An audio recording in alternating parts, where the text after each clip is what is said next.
Şükür başla. Tart sen izle. Yetberdaş veriyorum. Üşegen de bir de massa. Dur yaş kaldığın verek etkisen merak et. Kelleye kaskı giy.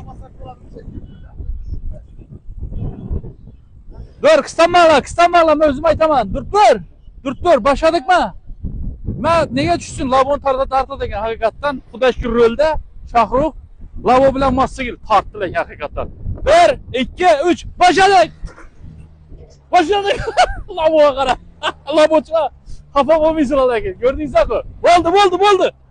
Oldu. Tohta Şahrux bol tart ölmesem de koysana.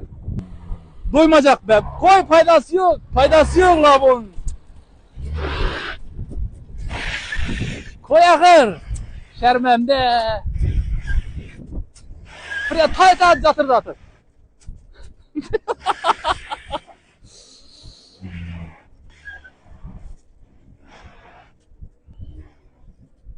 Vay damazın ahvalına qara. Labonun ahvalına qara. Ana o elektromassa gel. Ortakla hemmeyiz mini birge. Oldu. Tamam. Koyaver indi faydası yok. Ring. Bir tane massa yetip atadı eken bize 2 massa bilen tartıp uzak. Yazdırınlar gittik. Neyse de yaxşımı, sağlık yaxşımı.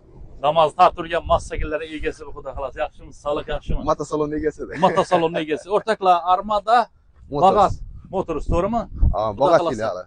Bagat filialındamız. Kafa bumanla, laboçular, damasçılar. Prost tartış gördüm. Ben özüm ayttım bir yaka. Tartış göreyin. Güçü yok da attılar, canı yok da attılar. Matsakillerinde köp adam aytadı. Real ne oldu birileri kevlet taş attık. Oranda tartırdık. Salonga barıp labo alaman.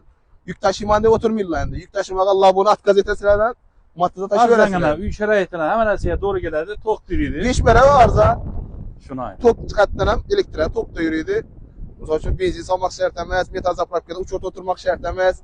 Tur urasız keçte zaytiye koyas azangaçı toladı. 70 km 80 km da burada para veredi. Labonu katılı. Kimde kim hohliman alaman kredite neylere bektusula koyna hemen çıkalı. Nakta başkasına net olgana benzinlisinin yankıdın törtügülceklisi gerek mi? Samasvalı, boşamalı hemmesinden var. Türkiye'de gerek mi? Arkamızda olup yaptık karanlar. Bu partiye taze geldi. Yine bazı labon tartırken şu adı. Bu elektriğe hem edebamından. Yakında geldi 3-4 gün oldu yani buna nam verişken bir günmedi geldi. Buna kalasa kommentariyada kaldırsınlar. Mücazzamız şu kommentariya karab kim yaxşılak teklif bildiretken olsa yaxşı namladı koyamız. Konkurs etip koyamız. Galiba malıklıyımız. Mükafatan koyamız. Şu meslekimize bir nam koysunlar. Klientler mücazzamız üzerine çıkar. Komentar yazıp varsınlar. Onaki şu galip tanıklığımızdan şu galipka prizimizden var. Onaki şu meslekinde şu galip tanısından namlıyımız. Hemen koy ki tamam birinci namını kandı makul bulamayken. Kim zakonla at tapsa prizim var. Dedi karanla. Matsekil Pro Max 2025. Yedik önemlisi kaçsı galip olacağımızı. Labonu tattı. Labonu yendi.